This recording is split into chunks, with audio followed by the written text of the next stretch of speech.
all should have received on your chair a fresh copy of our brand new Brennan Center report titled Overseas Surveillance in an Interconnected World. And we wanted to mark the release of this report by speaking to you about why we undertook this project and what we found. Basically, we were seeing a lot of activity on and around the Hill focused on the NSA's domestic collection programs, including, of course, the bulk collection of America's telephone records, which was the subject of the USA Freedom Act, and also surveillance under Section 702 of the Foreign Intelligence Surveillance Act, which is also, we've seen some recent activity on the Hill. But there was surprisingly little talk about the NSA's overseas surveillance activities, which is by far the biggest part of what the NSA does. And the reason we thought it was important to have a conversation about overseas surveillance is that because of the changes in technology, overseas surveillance today is very likely to pull in, increasingly likely to pull in, not just foreign terrorists, foreign governments, other legitimate targets of foreign intelligence collection, but also Americans and ordinary law-abiding private citizens around the world. And what we found in this report is that the privacy risks to Americans of overseas surveillance may actually be greater than the risks posed by the domestic programs that we've all been talking about. So I'll turn this over to our wonderful moderator, there she is, Deborah, who was kind enough to come down here from New York. Deborah is an associate professor of constitutional and international law at University's Cardozo School of Law. Her writing on national security and the separation of powers issues has appeared widely in leading law journals and in the popular press. And she's testified repeatedly before Congress, including the Singh, on topics from military missions to detainees. She's held a number of other academic appointments, and before that, she served as the founding director of the Law and Security Program at Human Rights Watch.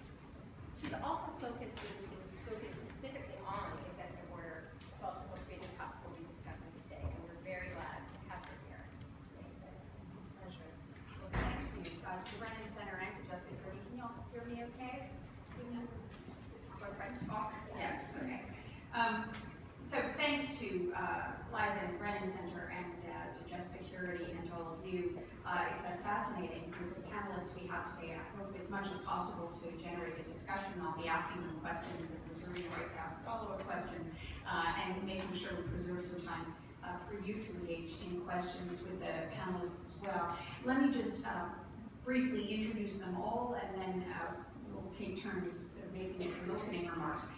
First, let me start with Amos, who's one of the report's co-authors that you have in front of you today, who had formerly been counsel at the Brennan Center, but is now a legal advisor to the UN Special Rapporteur on freedom of expression. Neema Guliani is ACLU Legislative Counsel with expertise, I guess, focus on surveillance and privacy issues in particular. Harlan is a principal at Upturn, which is a company that provides technical and, I guess, technological advice on how a lot of the technologies we're going to be talking about today impact a variety of social issues, but obviously surveillance being one of them. He holds a PhD in computer science from Princeton, and before his current position was at the Electronic Frontier Foundation. And then to my immediate left, Becky Richards, who is the director of the Office of Civil Liberties and Privacy at the NSA. So it's really sort of the perfect array of experts we have. And let me actually first turn to Amos to ask, what are the key takeaways from this report? What do we know about filter surveillance? In particular, what should we be most worried about from the point of view of what you found in the report? Great, thank you so much, Deborah, and thank you to the rest of the panelists for being here today. I think that before I actually started doing a deep dive into 12333, the programs that might fall under its ambit as well as implementing regulations, I was under several incorrect assumptions that I didn't view was incorrect at the time, and I suspect that some of these assumptions are quite common, so maybe I can try to kind of highlight the main ones, and that in a way reflects some of the most pressing concerns that are raised in the report. So I think, first of all, overseas surveillance affects Americans in very significant ways, in more significant ways than we think. And I think Harlan's going to explain a bit more on that. But I just want to flag that, it can happen even, if we are communicating, if Americans are communicating to Americans in the United States, right? It can happen when Americans visit a US or US-based website. If they click an ad or sponsored content or a third-party plugin, any of these things may be hosted on a foreign server or network, or just simply be a foreign website that they are routed to. And so that means that that information, that click, that request, might be routed overseas, and so vulnerable to any kind of overseas surveillance, including NSA overseas surveillance. So then I think that the next kind of set of issues come as a result of how we think of child tree and what I believe are basic gaps in the child tree framework. So the text of child tree is really just a skeletal outline of the actual procedures that actually operate in this arena. I think the implementing procedures, right? So the NSA regulations, the DoD regulations are really the meat and potatoes of the legal and policy framework. So this is obviously supplemented by PPD 28, which the President released in January 2014.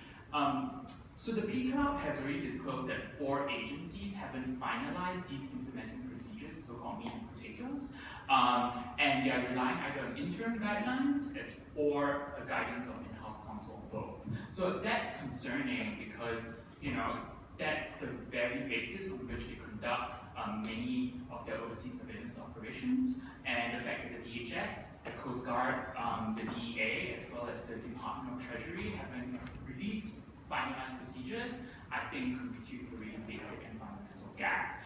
And other issues that many of these directives date back to the 80s and 90s. I think the DoD's implementing procedures that are currently in place are date back to 1982.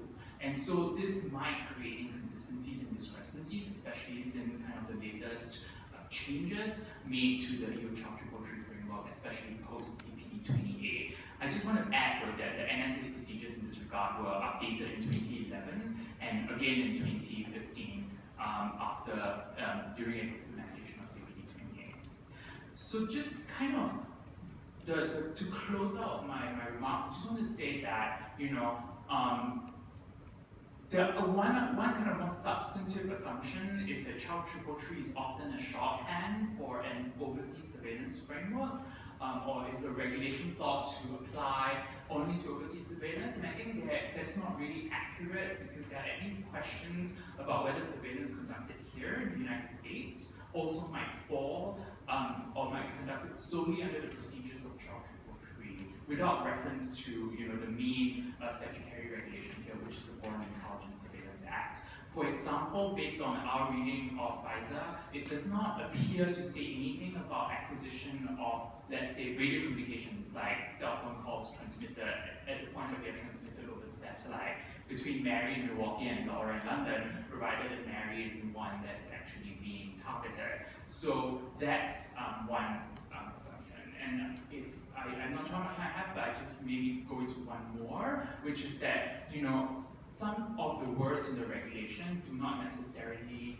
mean correspond to the ordinary meaning of what we think, for example, as collection. We may think collection means simply the gathering of information, but actually many of the regulations contemplate that collection only takes place when some form of processing or even analysis happens. And this is important, I think, and this is the last thing I'm going to say, is this is important because the limits only apply when the event of collection happens. And so up to the point that if the collection as it's defined happens, then there doesn't appear to be any limits or rules in that regard. And so I think that this kind of definitional ambiguity and complication can be very problematic from our point of view. I say it's terrific, and you put a lot on the table, and we'll certainly come back to some of that. I want to actually turn though first to Harlan, to ask if you can put a little bit more meat on the bones of the sort of headline from this, which is overseas surveillance actually has a lot to do with Americans' purely domestic communications. Physically, what are we talking about when we talk about overseas surveillance? Is this the NSA tapping fiber optic cables in Britain? What can you tell us about that? And then what do we know about the extent to which or how frequently domestic communications, emails or internet traffic really go abroad or to an overseas server on a given day? Yeah, so as the only technical person on this panel, I'd like to explain those issues in a bit more detail about how Americans may be affected by overseas surveillance, and I think in ways that many of us here may find very surprising. So as Amos was saying, reform discussions have often centered around surveillance on American soil, like the Domestic Telephone Metadata Program or Section 702 of FISA. But that, as the Brennan report points out, there's a popular misconception that overseas surveillance presents little privacy risk to Americans, and that the intelligence community threatens Americans' privacy primarily through their activities on American soil. But in today's technological environment, this is no longer a safe assumption. Even when Americans are engaging in what would otherwise appear to be purely domestic communications, say browsing the English language web, or sending emails to their US-based family and friends, a surprisingly large fraction of these communications, or at least information about these communications, will cross the US border and go abroad, which means that they're susceptible to 12333 gathering. So without making any specific claims about what the NSA is or isn't doing, I'd just like to give everyone a brief sample of what's possible for the NSA to do while conducting surveillance abroad, based on some research findings from the computer science community. But first, one thing I think that most people here would probably not find surprising is that when Americans travel abroad, which 29 million residents do each year, nearly any phone or internet communications relies on the communications infrastructure of that foreign country. Which means that we're not just talking about calls and text messages and internet activities, but also ongoing location information from the user's mobile phone. Okay, but what happens when Americans are here at home, just using the internet like you and I normally would? So when a user visits a foreign website, right, call it bbc.com, that physical web server is located in the UK. So the user's traffic will naturally cross the US border, making it susceptible to 12333 gathering. So that's relatively simple. But I think the surprising thing is that many visits by US users to US-based websites could be visible to US intelligence agencies that are gathering intelligence abroad. And so let me explain for a second how that works. So when a user visits a domestic website, let's call it NewYorkTimes.com, when the user's browser makes that initial connection to nytimes.com, that web server is actually located in New York. So there's not necessarily a problem there. But modern websites are not really as simple as just that. As you're probably well aware, the New York Times website has advertisements on the side. It has embedded videos. It has social media widgets that make it really easy for you to share articles with your families and friends. And it also has invisible tracking and analytics in the background that load that make it easy for the New York Times staff to figure out who's actually visiting their site. And all of that happens in the background. And much of this useful and extra functionality isn't directly provided by the New York Times, but it's integrated from a number of other third-party companies from their own third-party servers. So in order to load the entire New York Times website, your web browser actually needs to make not only that initial connection to the New York Times server based in New York City, but also perhaps dozens of other connections to all of the other third parties that the New York Times website relies on. And so research has found that among the top 500 websites in the United States, loading a single page will generate an average of 62 different third-party connections. And all of these connections happen automatically in the background. In a second or two, that it takes for your web page to load. So now, if any one of those 62 connections on average goes to a foreign server, and if those connections are unencrypted, this could leak the fact that the user is reading a particular New York Times article. And I won't get too much further into the technical weeds here, but the way that this works is that within each one of these third-party connections that may be going abroad, there contains so-called referrer information. And what that referrer information is essentially the URL of the originating page, the originating article on the New York Times that this third party is helping to serve. And so, given that the way that this works, what this allows is for a U.S. intelligence agency operating abroad to potentially learn a list of the U.S. websites, or at least a portion of the U.S. websites that a U.S.-based person is visiting. And so to put some numbers behind this, a group of Princeton computer science researchers recently measured the magnitude of this problem for average Americans. And they estimated that 31.7% of all website visits contain some foreign component, which makes that substantial fraction of average Americans' internet traffic susceptible to torture collection. But there are also other ways. The internet's core protocols, which were developed without government surveillance in mind, will sometimes naturally route traffic between two US endpoints through a location outside of the United States. And so you can kind of think of internet routing as a bucket brigade. Each packet is passed from network operator to network operator, closer and closer to its destination.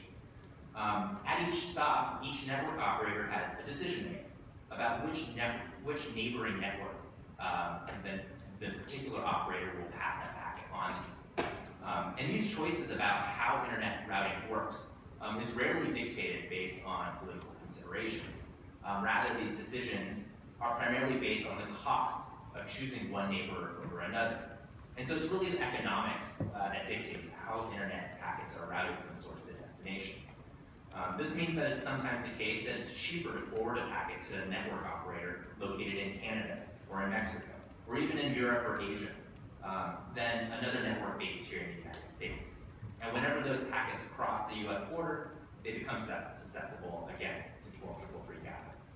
Harlan, I'm sorry to interrupt you, but let me just ask, the report at one point talks about, the examples are tremendously instructive, and I'd like to hear more, but for present purposes, the report talks about, at one point, entire streams of data are swept up and retrieved and retained in government databases. So when you're doing overseas surveillance, in other words, so based on one of the programs or more of the programs that are talked about in the report, what's an example of how this happens? What is the NSA actually picking up overseas that some of these communications would appear in? Right, I mean, there's lots of examples here. I mean, one example is exactly what I'm talking about, right?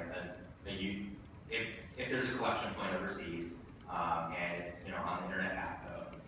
Right, what's the collection point and what's the internet backbone is what I'm asking. So the internet backbone, right, in order to route traffic between the United States and Europe or other countries, there are undersea cables. And so whether it's undersea cables or satellite communications, the NSA could potentially tap those particular points of the communication.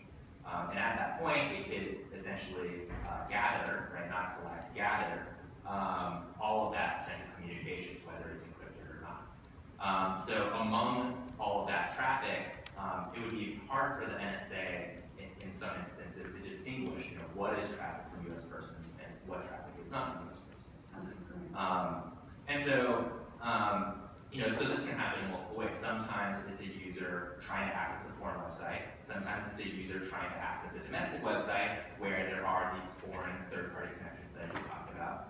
Sometimes it's a US website, and just the way the vagaries of how internet routing works, even though the two endpoints are in the United States, it just happens that those packets get routed outside the US. And when that happens, it becomes susceptible to gathering. There's a paper by Axel Arnett and Sharon Goldberg. Sharon Goldberg is a researcher, a computer science professor at Boston University. And last year they put out a pretty interesting paper that contains some of the details about how the internet routing part of this works. And they actually point out, interestingly, that it might be possible for the NSA to deliberately manipulate some of the internet's core protocols. So DNS, the domain name system, and BGP, which is the Border Gateway Protocol, which is part of how these network operators make decisions about who to forward these packets onto.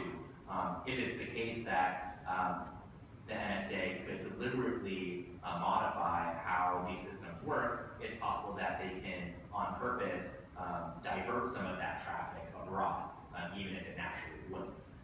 And for a normal user, if that happens, the user wouldn't even know that it happened, right? All we're talking about is the path that a particular packet takes from one destination to another, not actually altering those paths themselves. Thank you. Thanks. That's tremendous and really helpful. I want to come back for a variety of reasons. Let me first turn to Neema and ask you to help us think through sort of the legal and in particular the constitutional implications of this so naively, right? If this is all happening in some underseas cable in, off the coast of, right, some very foreign nation, this is outside the United States. The Supreme Court has a series of decisions that says, one in particular, the Fourth Amendment simply doesn't apply when the United States is acting, the U.S. government is acting outside the country, generally speaking, when it's targeting foreign nationals. Why is there any constitutional issue here? That's a great question. I mean, we believe that the electronic surveillance that's permitted by 12.3 isn't consistent with the Fourth Amendment and raises a host of problems under international law as well. But I think it helps maybe to highlight three particular facets of those concerns. I mean, the first is that under 12.3 right now, there aren't adequate procedures to protect against the warrantless collection of American information. So regardless of whether your email, when you send it, transits a line in the U.S. or, as Harlan highlighted, may be routed through a server overseas, you still have an expectation of privacy in that email. For you as an American or you as a customer using a product, you have a reasonable expectation of privacy. And we believe that in that case that the Fourth Amendment applies and there's a presumptive warrant requirement. And what we've seen based on disclosures, based on procedures that have been released, is that it appears that the NSA is ingesting large amounts of data of Americans. Just two examples. One program that's been revealed or released is Mystic. And that's a program where the NSA reportedly collects all of the international calls out of certain countries, including the Bahamas.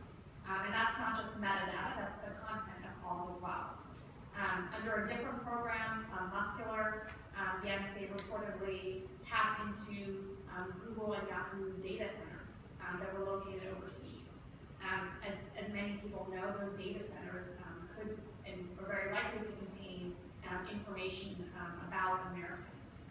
And given that 12.3 appears to be used for bulk collection and also collection that is reasonably likely to return information about Americans, we believe that the Constitution is triggered and protection should apply.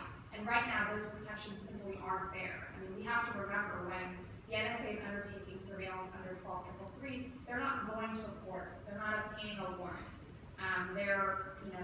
We've been told that there are internal protocols that is certainly not equivalent to a third-party judicial process to govern surveillance, and it certainly doesn't appear to be sufficient to protect against the kinds of bulk surveillance that we're seeing. But even aside from the collection problems, I want to highlight two other facets, and that's that once this information is collected under 12.3, there don't appear to be sufficient procedures to protect Americans and ensure that their information isn't retained or used unconstitutionally. So, for example, 12.3 permits the retention of information in a wide variety of circumstances, including when it's potentially encrypted.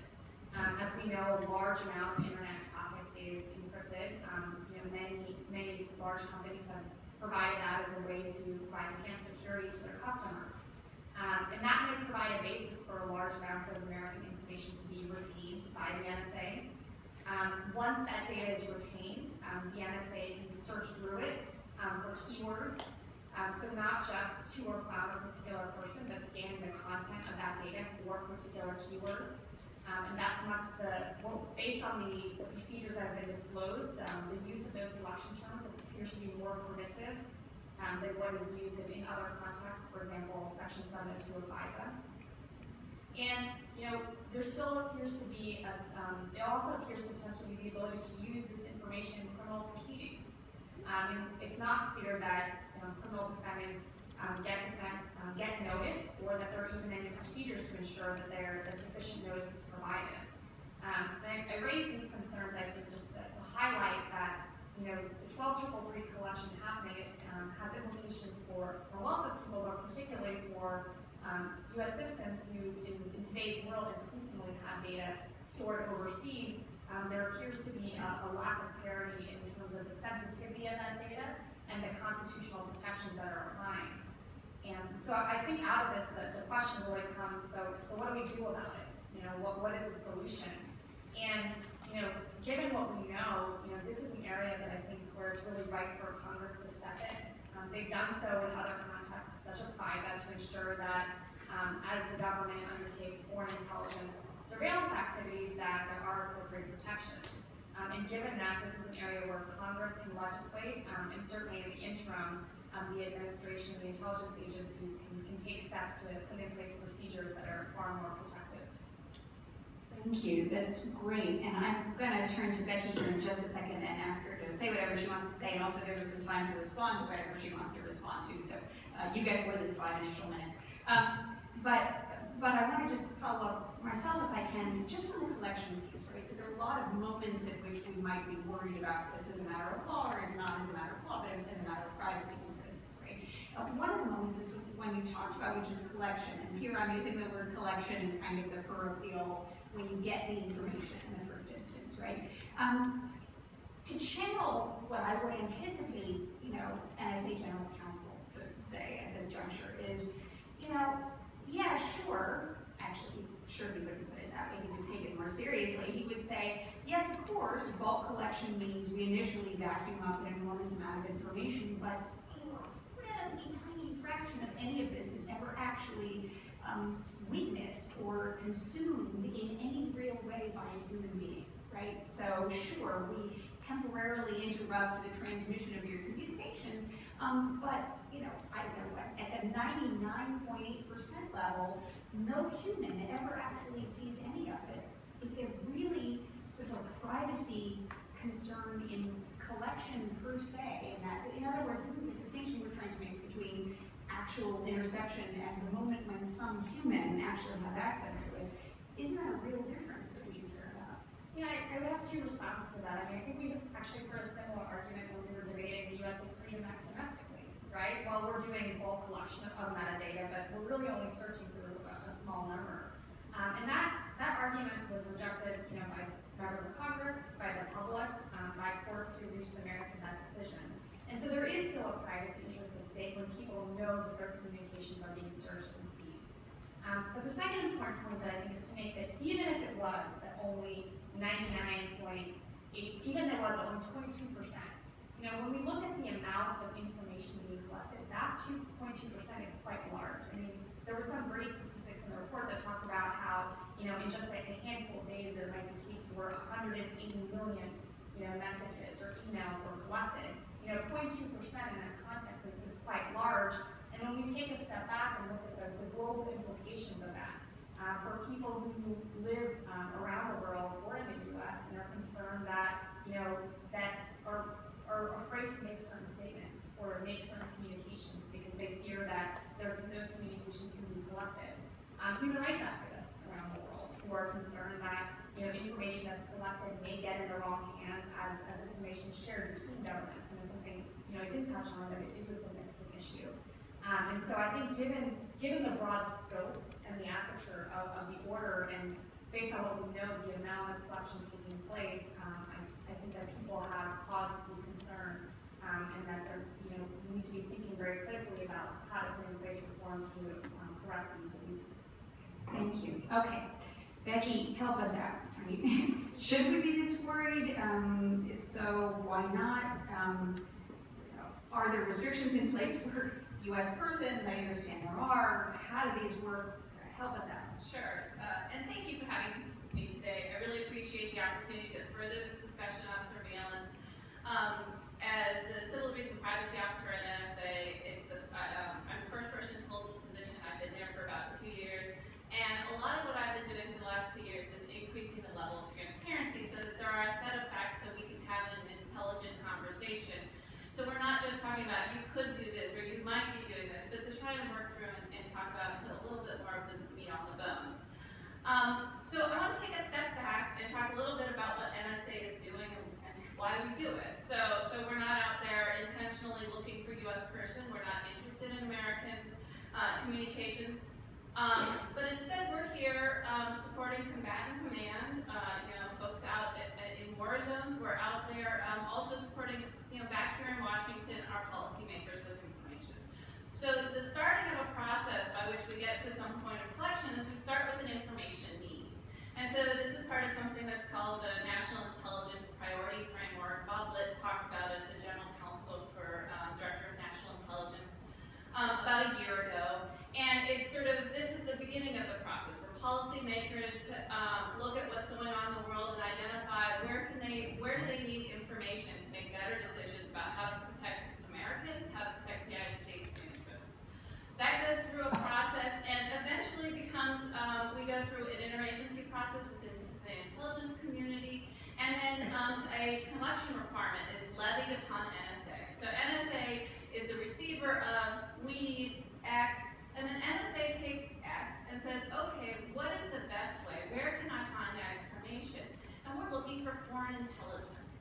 We're looking for who's the bad guy that's trying to do something bad, or what's the types of behavior that we're concerned about in any of your given, there's lots of bad things going on in the world right now, and trying to understand how we can protect against those things. So there's a process by which we get to the point where we decide to do collection or acquisition. And for NSA, we have two sets of procedures. We have UCID 18, which are the procedures, and I apologize, I don't know what UCID stands for, but it's signals intelligence. It's what NSA has. This is the procedures that are public now that are an instantiation of the classified annex to DoD's 12333 AG approved procedures. And so these are how we conduct SIGINT and what we do. And we are not looking for U.S. persons. We are in 12333, we are looking to target foreign intelligence. We're really looking at that. And so as we go through our day-to-day, our employees are trained to not look for U.S. persons. I was surprised when I showed up at NSA the first day. As we walked in, one of the core values was privacy. And why was I surprised? Because like you, I was new to the agency and didn't know a lot about what they were doing. But this is something that's taken very, very seriously. It's trained and drilled into folks. And that matters. That really matters. Because at the end of the day, if you get to a question of, does it matter whether I look at it or whether it's just in the database? Those are really important questions we need to think about as we think about how we balance the need for both protecting civil liberties privacy and protecting national security. These are not one or the other. These are what we have to do together. These are how you have to do them. If we are leaning either way too greatly, you're not going to have enough of them, and you have to work them together. So as we think about these things and we think about U.S. persons, it's real important. We're not interested in those U.S. persons. We're trying to stay away from those. Instead, we're looking for where are our targets and what can we do with them. PPD 28 came out in 2014. PPD 28 provided additional set of procedures for us to consider for not just U.S. persons, but also the average person, the average foreigner out there. And those set of procedures have also been put in place, we've trained and walked through, so that we have the set of privacy controls that are in place for pretty much all of the information that we have there. One of the things that PPD 28 also did was it increased transparency. So many years ago, NSA was no such agency. Today, we're up here actually speaking. That is a big change in a culture and an agency, and we're making steps towards that and working towards that. And so that's something also that is new for this. There were a couple of specific things I wanted to just hit on in terms of collection versus acquisition. I think I started that. For our signals intelligence collection is collections. As soon as it shows up on the door, that's when the 5-year process for us starts. There is an exception for encrypted materials. That is true, but really that in large part, if data shows up, the word collection for our signal procedures is the same as what you would think of in any context we have it. I will say that the DoD procedures that are generally writ large do have a little bit more of that conversation of is it acquire versus collect. But for NSA, for its signals intelligence, it's collect. In our 12333 collection, we cannot do U.S. person queries. Those are part of it. So we're not looking for these things. And so all of these conversations here, where we're talking about how technically things could route their way around, and you could come across this U.S. person information. Well, we're looking for the foreign intelligence. We're not looking for someone, average person, looking at their New York Times sitting in New York City. That's not what we're looking for. And so we are conducting and creating queries that are trying to bring back data that is responsive to the requirements. And I think with that, I'll Okay, so let me ask maybe one or two follow-ups, and I'll encourage if any of the panelists would like to do the same here in just a second. One of the things you repeated on a number of occasions is we're not looking for U.S. persons, right? Which I buy at some level, however, right? So when we're talking about bulk surveillance and the kind of collection, like everything that passes through a particular node on the internet backbone, I'm not even sure if I'm using the technical terms right, but Harlan will correct me if not, then you at one point have access to everything, including all U.S. person communications. So maybe you can say a little bit more about the details about once you have everything, right? Okay, so let's start with I don't have everything. Okay. NSA doesn't have everything. NSA is not collecting U.S. person. The 12333 and our procedures are designed to say there are occasions when you are going to get U.S. persons, and when you get those U.S. persons, here's the rules. You can't go search for them. You can't go in and say put a query. You can't target a U.S. person under 12333. But what it says is you're going to come across incidental. It recognizes that. So the AG guidelines are not designed to say, oh, you're never going to get a U.S. person. It's to say, when you come across a U.S. person, here are the rules for how you handle it. Okay, so say just a little bit more about you're incidentally gonna come across, right? That's what all the reports in this report says as well. What is it you do when you incidentally come across a communication that's a U.S. person? It'll depend. So important factual here, U.S. persons don't sort of have a little flag attached to them as the information is coming through.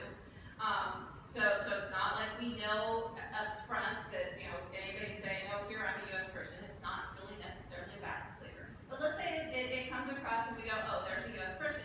You need to look at the material and decide, one, is it relevant and necessary for foreign intelligence? And if it's not, it'll either be masked or be completely taken out of the report or won't be reported on, and it'll just carry on. Or if for some reason it needs to be, if there's some sort of foreign intelligence, then we will engage with the FBI. So how do you know that a communication that you've picked up is from or by a U.S. person? Well, so we spend a lot of our time analyzing the target. So we are interested in the foreign intelligence target name your country where something's not going, some foreign country, you can imagine, any number. We know a lot about those targets. And we're running through and we're doing analysis around who is this target looking at, who are they talking to, and how are they talking, and how are they communicating, and what are they doing, and what information. So we're really focusing on those targets. And so we have analysts who are experts in sort of how those have been built. And as you go through that, there's a certain level of art and science, and you look at information that something may show up and look like that might be a U.S. person, and then you'll go through a process and identify how to take care of it. But we're starting with, we're looking in a foreign country for foreign intelligence. And putting that lens on is a really important lens that I understand all of the concerns, and I hear what you're saying, but we should start by understanding what is the goal of the agency, what is the mission that we're trying to accomplish. And it's not to know who's reading the New York Times in New York City is to identify who is trying to do bad things in bad places or you know, sort of foreign intelligence. And so that vantage point is really an important aspect to NSA's mission. That as we have these conversations, it's important, all of the things that are brought up in your report are important facets, but I really would implore everyone to start with that we're starting to look for foreign intelligence. Okay, great. So let me ask if any of the other panelists, Neema, did you want to? Yeah, and I'll change the topic as well after you. Go ahead. Well, there were a couple of things that I think it's worth noting. First, I think, you know, we keep hearing the term foreign intelligence. You know, foreign intelligence under 12333 is defined exceedingly broadly. It basically amounts to any activity by a foreign person. So if you are a journalist overseas and you're writing about, you know, Merkel, drones, topics of interest that you're reporting on, that could be considered foreign intelligence. And so when you think about, you know, journalists who might have, let's say, for example, emails about these subjects overseas, 12333 would authorize, you know, collection of that information. If it's U.S. person information, even if an analyst came about it, it would be able to be retained by the NSA, even though it's neither criminal, neither evidence of wrongdoing, not related to a terrorist threat, and certainly dialogue that we think is important and constitutionally protected. So I think that's one important point to make. I think the second is we talked a little bit about transparency. You know, I think there have been efforts over the last couple of years to increase transparency, but the reality is that we know very, very little about 12333. And just to throw some things at what we don't know. We don't know how many Americans have their information collected under 12333, not in a day, not in a year, not in a month, not in the last 5 years. There's certainly legal memos that are guiding what is possible and what is permitted and what is not permitted. We don't have any access to that body of law as Congress has required us to have access to significant FISA board opinions, for example, in certain other contexts. And then the third point I wanted to make was, you know, we hear this idea all the time, well, it's just incidental collection. If you're collecting millions upon millions of data points, it is very predictable that U.S. person data is going to be included in that. And I think that the fact that someone says, well, that's not the target, doesn't eliminate the fact that the information is still collected, and there's still the Fourth Amendment is still triggered. And so I think that those are some cases where, you know, I understand Becky's perspective. I don't think anybody is saying that national security isn't something that we should take steps to address and protect, but that, you know, the authorities outlined in 12333 are extremely broad and have implications, I think, far beyond national security, far beyond individuals who might be engaged in terrorism. Becky, do you want to follow up, and I'll give Amos and Harlan a chance? I just wanted to say on the definition of foreign intelligence, which is broad under 12333, PPD 28 actually brought a little bit of a semblance of, I don't know what exactly the word would be, but it's no longer if it's just foreign, you can't just be foreign to be a foreign intelligence, and so PPD 28 has really explicitly stated that fact. Whereas, and that's on top of sort of 12333 for NSA. But PPD 28 only addresses use of collection. And so, you know, in terms of how, I think that what Becky's referred to as PPD 28 lays out different categories of information, categories that are still quite broad, for which there are permissible uses, but it doesn't place restrictions on when you can collect information. There are various other loopholes that exist within PPD 28. Yeah, there's Yeah, and to kind of add to that, I think it is correct that foreign intelligence, the definition of foreign intelligence is more limited when it comes to sharing and retention. But I'm not sure that that definition of foreign intelligence, more limited definition, would also apply at the collection stage. At least that's the way the regulations lay out. Yeah, no, PPD 28 really talks about the use of the information, and so, and it gets to, there's been a lot of conversation here about bulk, and volumes, and how much information is there. And so it's important as we think about bulk that we've stated how we use it, because we don't upfront necessarily have a list of everybody who's planning to do something bad.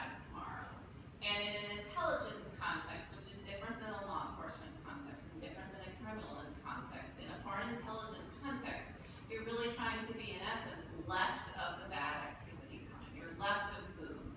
And so there are different, there have been different sets of principles associated with that.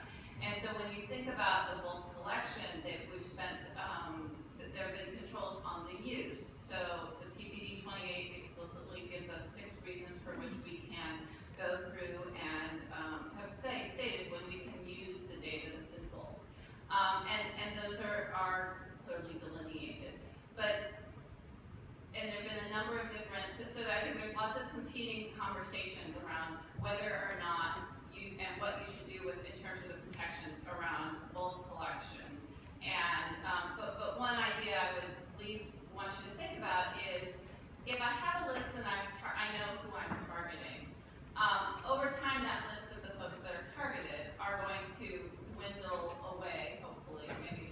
But I'm not going to know who those other folks are that are out there. And so over time, that is one of the key reasons that you look to have bulk data, because you're looking to see who else is doing similar activities, who is in those ones. And it's a lot of sort of, how do you develop that information? Harlan, let me ask, I don't know if this is fair, or if you can put any more or any numbers on what it means bulk. Or for that matter, if anything else you want to respond to, but in particular, this last question. I don't think I'm able to put numbers on how much bulk collection there is. I mean, I think part of the problem here, and I think one part of this conversation, which I feel like I'm still confused about, maybe other people are as well, is the terminological understanding of what it means when somebody says collection. So Becky, I mean, you mentioned that this was the beginning of the process, that it starts with information needs and collection is where things start. But I've also heard this other term, gathering, which Amos talked about at the beginning. And my understanding, as a non-lawyer, is that gathering is actually when I think what lay people would consider information being collected. So could you maybe help clarify for us what the difference between gathering and collection is? So there's 2 sets of procedures for under 12.333. There's a set of procedures for the entirety of the Department of Defense, and that's referred to as 5240. And those were, I think, written in 1982. And then there's a classified amendments that gives specific requirements for signals intelligence because of the warrants and Fourth Amendment considerations. So there's a separate set. Those are codified in what we refer to as UCID 18, which is now a public document. It wasn't previously. And so under UCID 18, collect means gather means we've got it. Under 5240 for other DoD elements doing their intelligence functions and other activities, they're not SIGINT. And I think that's where there have been different releases and training materials. That's sort of where you get to those conversations about have I gathered it or have I collected it or sort of those. So for NSA, when we're doing our signals intelligence function, that term of art is, we collect it, it's ours. So can I just ask, because under UCID 18, there are 2 different definitions for interception and collection. So interception in UCID 18 itself says interception takes place only when information is processed into an intelligible form, and then collection does not take place until an analyst intentionally tasks or selects a communication for subsequent processing in the reporting or retention as a call record. So let me tell you how we function in reality. As soon as the data walks in the door, 5 years is when it starts. There are a few exceptions to that. Encryption is one of those, and those are sort of written out there. But that is the sort of, generally speaking, 5 years is the maximum that we can retain information unless it's deemed to be specifically foreign intelligence. So I understand that there are questions about the procedures that were written in 1982. There certainly have been a lot of work, and PCLOG has been recommending that the procedures get updated. And so some of these things are just sort of the nature of 35-year-old procedures. But I can just say, UCID 18. UCID 18, but we can't update. You can only update UCID 18 if the classified annex for 1982 is updated. So we could not, so as an example, for PPD 28, PPD 28, if you read it separate from UCID 18, probably doesn't make a whole great deal of sense if you are not a signals intelligence analyst. But because we can't change the underlying AG guidelines until they're updated, we have to use the same language, because what we don't want is our signals intelligence analysts, who that training is developed for, to somehow think we now are using a new word that has a new meaning and they would do something new. And so we are working on a set of procedures that are from 1982, and we are, and so we're working with that we've had consistency all the way through. And so some of these changes that you might say, well, why don't you update it? Well, you can't update it if the underlying set of AG procedures are not updated. Let me ask if there are final comments on this topic, because I want to turn to the question of oversight in Congress's role here in just a minute. You know, the only thing I was going to say in this whole conversation we've had over what does collection mean, what does gathering mean, I mean, I think what it really does is underscore one of the main problems, and that's, we don't know the programs that operate under 1233 even in broad sense. We have no statistics as to the number of people affected either in the U.S. or abroad. We have very little clarity on, how often 12333 collection, Americans' information under 12333 is used. And we heard Becky say they don't do U.S. person queries. That's certainly not consistent with how they handle, sections of their sort of private information. And also that we don't understand the laws that are operating and governing this.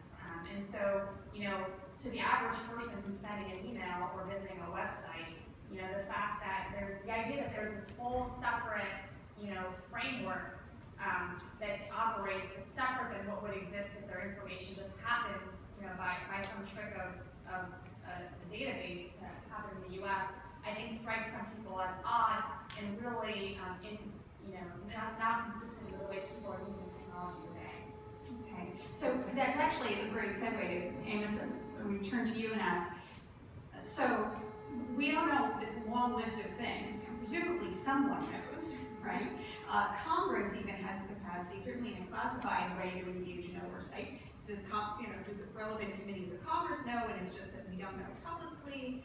How much oversight is there? What do we know about how much oversight there is? I mean, I think the oversight question is also both congressional as well as public, and I think the debate so far highlights a kind of critical gap between what the NSA may actually be doing, which is more limited, than what is on paper. And I think that's a critical gap in accountability, because just because the NSA isn't doing it now doesn't mean they don't have the capacity to go further in the future, whether it's the NSA or some other agency. And this is not just about very highly technical discussion on collection. It could be, so for example, the USIP 18 says that information of these persons can be retained if it pertains to evidence of any crime. Now that may not be the practice. The NSA may be looking for evidence of serious crimes before it continues to be retained beyond the five-year limit. But the fact of the matter is that it will remain, so if you have a parking ticket, theoretically, that information could still be in the database for longer than 5 years. And I think going to the congressional question, I think, well, there are kind of three general issues with that. I think the first is that not all of Congress, actually very limited membership of Congress does get to information about COVID, what they call COVID matters. And COVID matters goes typically only to the Gang of Eight, which is the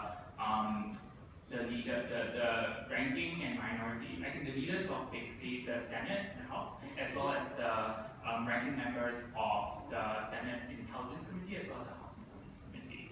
And then that can be even narrowed further when information is particularly sensitive to the Gang of Four, which is just the two co-leaders of the House and Senate Intelligence Committees.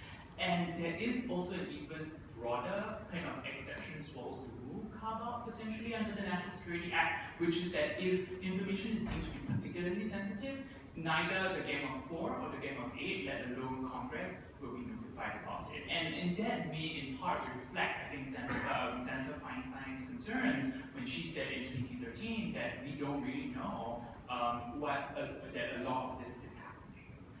So that's. Okay, so Amos says we should do something about it. I'll ask Neema, and then I want to come back to Becky to respond to these. We do something, and I want to add one other. Amos has just talked about, the report talks a little bit about the gaps or the limits in existing congressional oversight.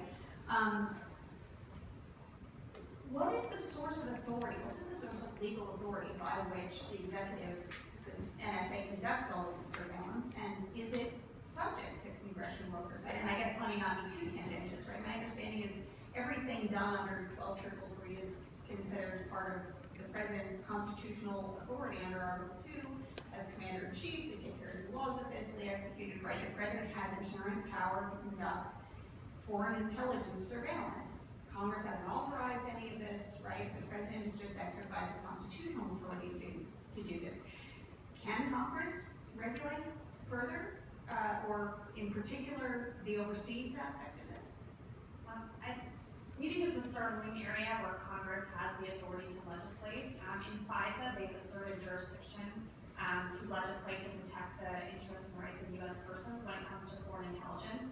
That's not just on U.S. soil. There are provisions of FISA that also deal with surveillance happening outside the U.S. And I also think that there have been some assertions that, well, this is an area where the president has inherent and exclusive authority. And certainly the scope of the surveillance happening on Cultural 3 would extend far beyond that authority if it existed. I mean, we are talking about surveillance that is targeted in some cases or implicates U.S. companies, surveillance that implicates the infrastructure upon which our global communications network is built.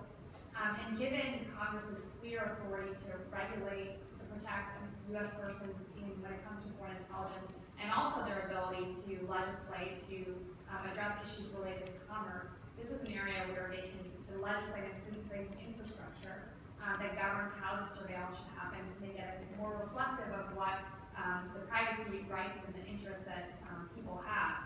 And second to that, even putting aside the ability to actually regulate and legislate in the space, the ability of Congress to provide oversight is something that's very essential and that would exist regardless of whether there were laws governing the conduct. Okay, so Becky, how do you feel about oversight? I think we're a country built on checks and balances are sort of how we make sure that the values that we carry forward continue to do so, whether it's ensuring that we have national security, whether it's ensuring we have privacy and civil liberties. And so having appropriate checks and balances is key, whether that's within the executive branch or whether that's with Congress, with the courts. We've seen it in a number of different ways, and so that's that I have anything other specific. Okay, let me ask one last follow-up question for Harlan, and then I want to open it for questions if you have any, because if you don't, I sure still do. Harlan, let me come back to this question about, this is not necessarily the moment of collection now, this is the second, this is what folks call minimization or use, right? What happens, we have this giant, bucket of information now. And we're concerned about not targeting U.S. persons, but we know we pick up those communications incidentally. Do we know technically if it's possible to tell whether a communication is from or to a U.S. person before we open it and read the content? I mean, I think it's all based on heuristics, right? It's based on guesses, right? As Becky was saying, there's no U.S. flag on U.S. person's communications, and in absence of a flag, none. So, in essence, at some point, the NSA would have to analyze that traffic, either have a person look at it or have an automated process try to guess, whether it's from a U.S. person or not, right? You could maybe use the source and destination information. If we're talking about internet packets, maybe we can, use country codes or area codes. If we're talking about telephone communications, but obviously none of these signals are always reliable, right? It's always still a guess about who that actual, particular communicant is. But I still think where I have trouble with this conversation is, certainly there are some segment of communications that the NSA perhaps isn't analyzing and doesn't have a person looking at it, but is data that's with their control that they, at least from my understanding, have gathered. And not to be pedantic about it, but I think it's really important because when we have this conversation, being really clear about the terminology matters. And without terminology about the amount of data that is gathered about U.S. persons that might have collateral damage associated to it because the NSA has potential access to it. We don't really know how the NSA, or to what extent the NSA protects or tries to minimize the amount of gathering of that kind of information that may be related to U.S. persons, because it's not possible to distinguish at that stage what is U.S. person's communication or not. Okay, thanks. That's really helpful. Let me pause now and ask if you have a question you'd like to pose to any of the panelists. Raise your hand, I'll call on you, and we can go from there. Yes, ma'am. My name is Neema. Thanks for your presentation and make this really complex. I think the problem is really big. Before you have just 12 people fields, whatever, I think even if you have a phone, you have fax, everything, they collect all your information. And the reason, at least, is they targeted use that information to victimize people. And they also try to spread who you know, and then spread all the rumors against you. So eventually, probably you will be the last one to know what's going wrong with the system. So they will approach you in every possible way. So my question is really, there's no accountability, there's no check and balance, the USA do nothing right, and NSA probably it's not just NSA do something wrong, and they also contact with the financial institution, so they have they use the information they say if you are foreigners communication, then they will check your account, they can check your account on it. And then, so they make you payment. And also they will use this connection to say if you are with this family and this family, then they will say, make up stories that make you as you are nobody. And so they can change your identity, everything possible. So let me actually, My question is really, especially for UN, I just wonder if UN can really take something like superpower to us, America, to do it right. so let me just actually, if I can, thank you very much for your question. Let me, if I can, consolidate and refine a little bit, although there was a lot to that question. And we've been talking exclusively about the impact of this on U.S. persons, right? As if this is the only privacy interest in the world, and the reality is that's not the case. So how do we think about, either from a legal perspective, from a policy perspective, operationally, the privacy interests of the rest of the planet? So I'll just start by saying, when you look at the legal framework under which our intelligence community in the United States functions and compare it to other countries, we have some of the most oversight and most transparency. Can we do better? Probably. But when we talk about this sort of worldwide, there's a magnifying glass on us, but it's also worth sort of looking at what other countries are also doing, not just to their own citizens as well as to us. So this might be a good time for me to add a disclaimer I forgot to add at the start, which is that I am here in my personal capacity, and I wrote a report in my personal capacity, and whatever I say in the report here does not necessarily represent the views of the UN or the UN Special Rapporteur. But it's a very important question, I think, because I think you can't think of the privacy interests of US persons or Americans without thinking of the privacy interests of non-Americans and foreigners and vice versa. And that's related to the interconnectedness of really all the spins as well as the communication networks that are operating today. Right? So from a purely policy or human rights principles perspective, I think it's definitely right to say that a US person, an activist or lawyer at ACLU may well be communicating with people who need to keep their identity secret overseas, right? And so, and be human rights activists, but it may also be criminal defense lawyers, it may also be reporters and whistleblowers and other kinds of professionals professionals. So I think, you know, that the fact that this kind of surveillance is happening on such a large scale and possibly indiscriminately, and to all this information, and the fact that such information, the sharing of this information between the NSA and potential foreign intelligence partners, which aren't just necessarily in the Western world, and we don't know the full list of intelligence partners, renders everyone liable to this kind of surveillance. Yeah. Did you want to ask something? Yes, sir. Yeah, you know, I think one sort of issue that sort of looms over all this is that it really does matter who controls the executive and the administration, because it seems like the way they administer the power is pretty different. And you know, I have a question. I guess David, anybody, you know, all of you can weigh in on this. You know, would you trust someone such as, let's say, Donald Trump, to oversee these sort of powers? And in that case, do you think that there should be reforms, there should be greater oversight, and greater checks and balances in the event of like a Trump or a Trump-style, you know, president? I'm going to edit that question I guess so you don't have to take a position on Donald Trump if you don't wish. Just to ask, right, do we think that or let me ask Becky, do we think that the constraints that are there now are evergreen in the sense that no matter who becomes president of the United States, you would want these exact same constraints in place? I mean, you certainly, you want to keep your intelligence community as unpoliticized as possible, and I think that's probably a key function, and how we do that in different ways is an important part.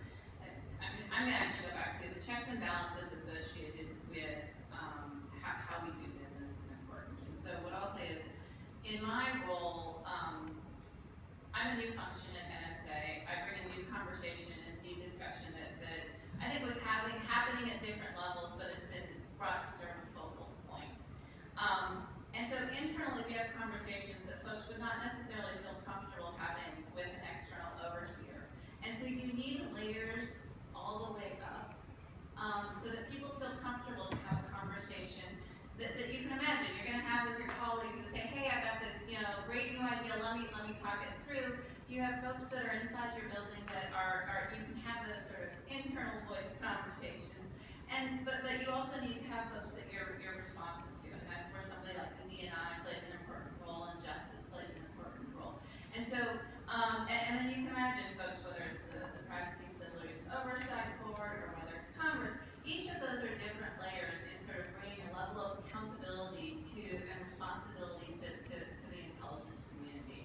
And so, I think those are the sorts of roles that are important to think about. You know, so you have a place where folks can feel like they can bring ideas and hash out some of these, because the technology is changing, the threat is changing. There's a lot that's up, sort of going around, and we need to be both responsive and responsible for what we're doing. And so having sort of a mixture of those layers is important. I'm not sure there's a silver bullet that says this is absolutely the way, you know, we should handle this, but instead we should think about how do we work with these all together. And you don't want to have so many regulations in place that you can't do anything and you have no intelligence, and you don't want to have a place where folks feel like it's sort of wrong. And so I think it's sort of a mixture of those. Thank you. Yes, sir. I have a question for Becky. So I'm a little confused why after releasing a lot of documents that showed a willingness on the intelligence community's part to be transparent, they still have yet to release any sort of numbers on how many domestic communications have been collected under 12.3, etc. So I'm wondering whether it's either a technical issue, because doing so would reveal sources and methods, a practical issue because you guys could do it, but it would be very difficult, or a legal issue because you're worried that in trying to do that, you might violate some use restrictions in UCIT or PBB or 12.3. So could you speak on that? It's all of those. And so we're certainly engaged in this conversation as it relates to collection under FISA 702. It was one of the recommendations out of the Privacy and Civil Liberties Oversight Board, where they told us they got recommended that we should be counting things. We've been working with a variety of different folks, and it's a mixture of all of the above. As Harlan sort of mentioned,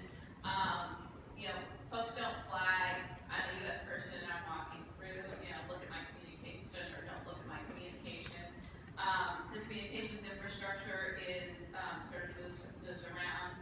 So there are certain technical issues, there's policy issues, there's questions of, in FISA's case, whether we should be searching for U.S. persons in order to count the U.S. persons. But what I would say is that I spent the last year working through on the PCLOB recommendation, and we are very much engaged in figuring out how to come up with a way to have a number and talk about it with an understanding of what those caveats are, because there are caveats that are going to be around and sort of make sure which is the best caveat to take, whether it's I want to consistently always have the same number, or and understand that, or I would be interested in more fulsome, or I would like to take X number of analysts off and have them really review this to make a determination and do a statistical. There's sort of a number of different aspects, but we're really committed to figuring this out and having that happen. And I was talking about yesterday, I'm talking about today, and it's very much in it. So it's sort of a mixture of all of those different things.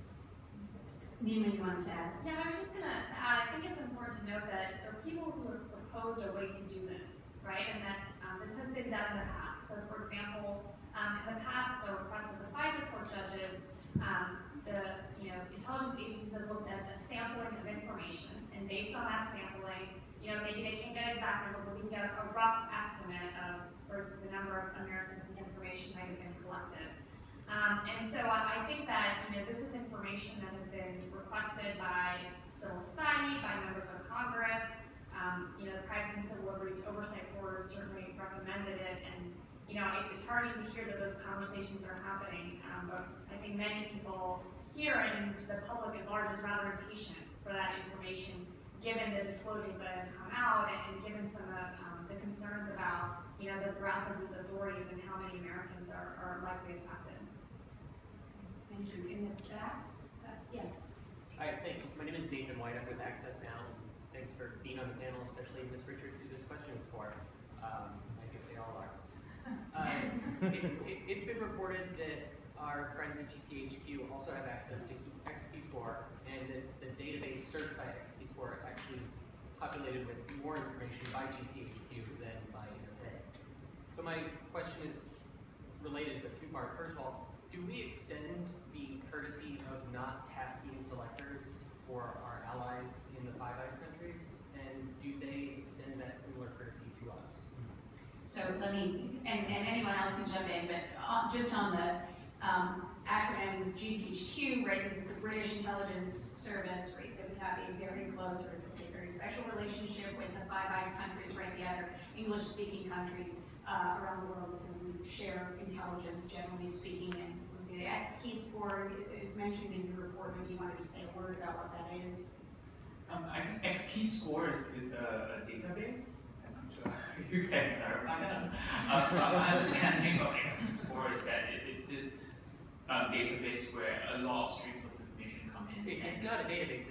It's a way of searching several different databases. Right. It's an interface. It's an interface into the database. Right.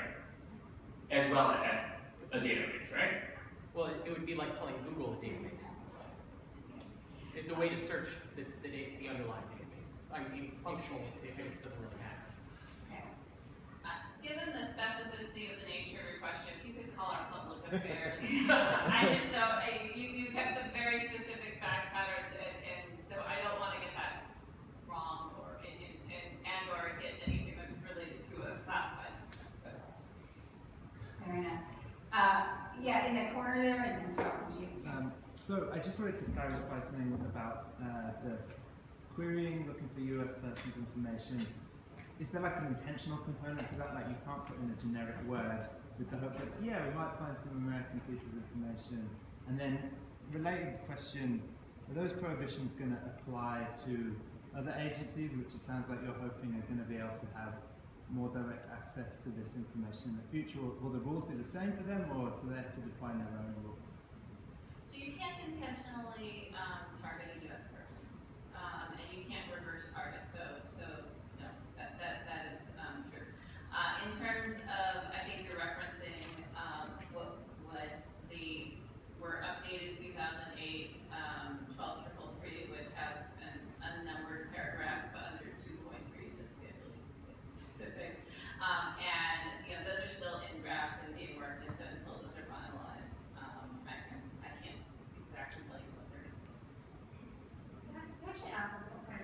communication. So I know a lot of people work on these bills and have this debate, and some have two contexts. The NSA is sort of the authority to search for with a U.S. person identifier. My understanding is the keywords for 12.3 are broader, but are you saying that the regulations then don't allow for the same queries that happen under 702 that happen in 12.3? Yeah, that's right. So under 702, we have the authority to do U.S. person queries in specific contexts, but under 12.3, we do not have that authority. And so we have, a couple of major authorities that have different rules that associate with them, and our analysts are trained to follow those. Liza? So that's very interesting to hear, unless you may be correct if I'm wrong, I don't think that's in any public guidelines or regulations that we've seen. I assume maybe they're in the minimization procedures that we haven't seen. I'm wondering why the 702 minimization procedures have been made public, but we haven't seen these for 12.3. You're looking at me in a very confused way. You said 18 is our minimization procedure. Okay, there's nothing in USID 18 that says you can't do a search using a U.S. person identifier for a query. I literally read this morning, so I'm a little confused about that, but maybe we can continue that. We can continue that conversation. I'll take that back, but I can't do the U.S. person queries. Okay, I'm just, because part of what worries me is that on many occasions, what you describe as a practice is different from what the public regulations allow. And as Amos was saying, I think we are more concerned, frankly, with what the regulations allow than what you tell us the NSA is doing. Because even if what you're saying is absolutely correct, that you're doing a more limited version of what the regulations allow, there will be other presidents, there will be other heads of the NSA, and so we want to make sure that the restrictions are in place that make sense to be in place. And so in that vein, I guess I wanted to ask, like, one of the things that you told us is you have no interest in U.S. persons. We're just looking for the bad guys. There's a question why you need all of the telephone calls going in and out of the Bahamas to get the bad guys, but glossing over that. So we read about these new regulations that are going to be coming out for 12.3, and the main section that we read about in the New York Times story was that instead of now having to mask or delete the names of Americans before distributing this data to other agencies, such as the FBI or the CIA or others, that now the NSA will be able to give raw data where the identities of Americans are not being deleted or masked. That seems to be the main change. If you guys have no interest in U.S. persons, why the change to specifically make U.S. persons' identities viewable by the other agencies? Why don't we continue that conversation? Because the regulations are not yet complete, and a lot of people have to sign off on them. DOD, the AG. I don't want to speak to any of those specific aspects. Fair enough. I know I'm putting you on the spot because it's a news report about regulations that haven't been finalized. So that was worth a try. It was worth a try. Yes, sir. Yeah, so, again, I'm impressed with this. Apologies to the rest of the panelists. One of the things you said is that what separates U.S. signals intelligence from other signals intelligence agencies around the world that may have nefarious intentions is that we have this passion for transparency. And it would be difficult to argue that passion for transparency wasn't brought about by unauthorized disclosure. So I guess you said something similar to data surveillance. And so I guess my question is, if what separates U.S. signals intelligence from Chinese signals intelligence is transparency, does that at all vindicate the disclosures by whistleblowers like Bill Brady, Thomas Gray, Diane Gore, or Mr. Snowden?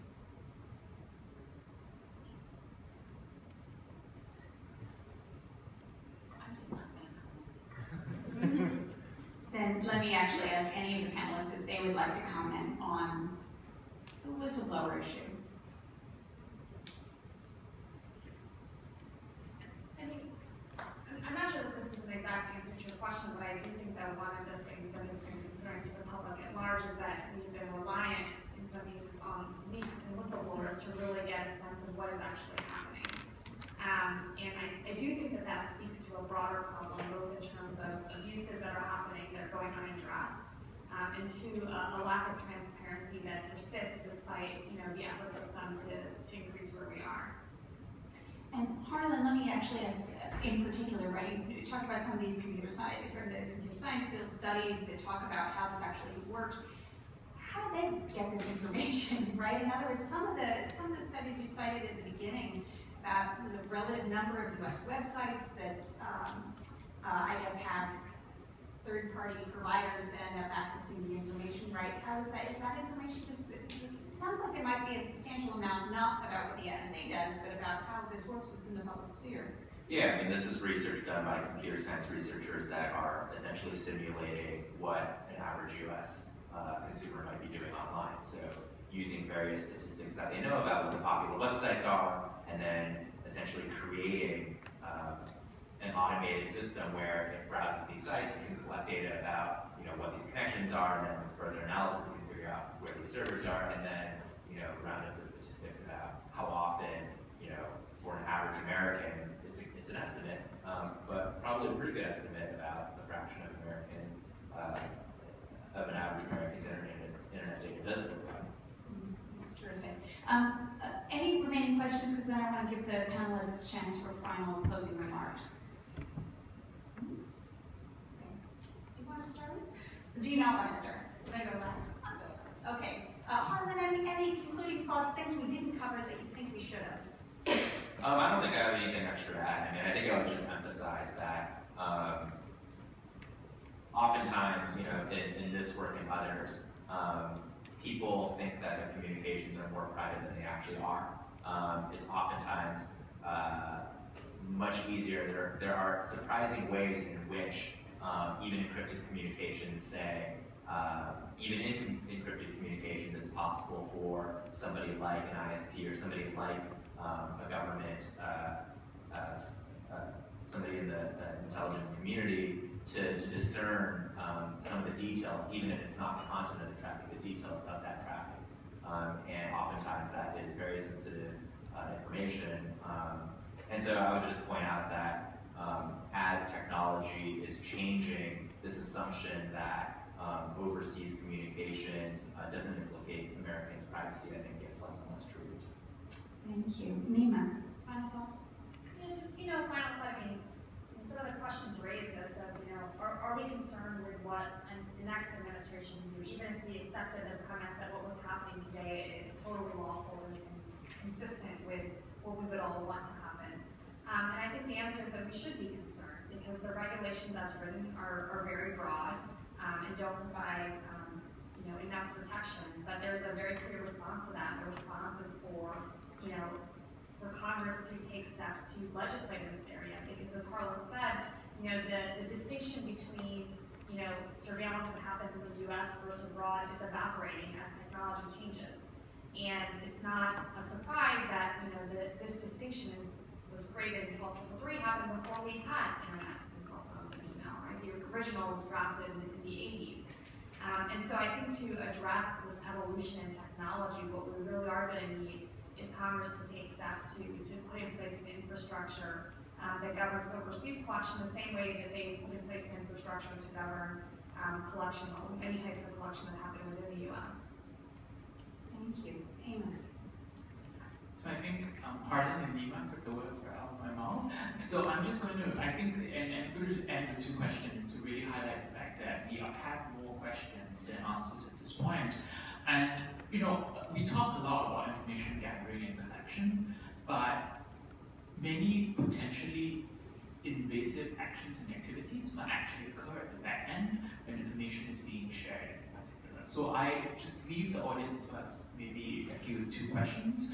One is, what are the precise limits that apply when information that's collected under these procedures being shared with law enforcement, particularly in criminal proceedings, and what are some of the procedures in place to avoid the end run around the warrant requirement when they are eventually being used in criminal proceedings.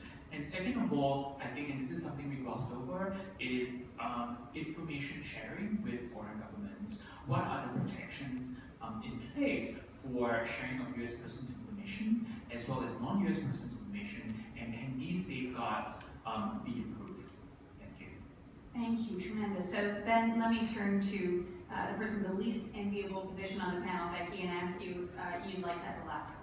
I would just like to thank you for inviting me. This is a continuing conversation. There are a lot of questions that are here, but at the same time, what I would say is that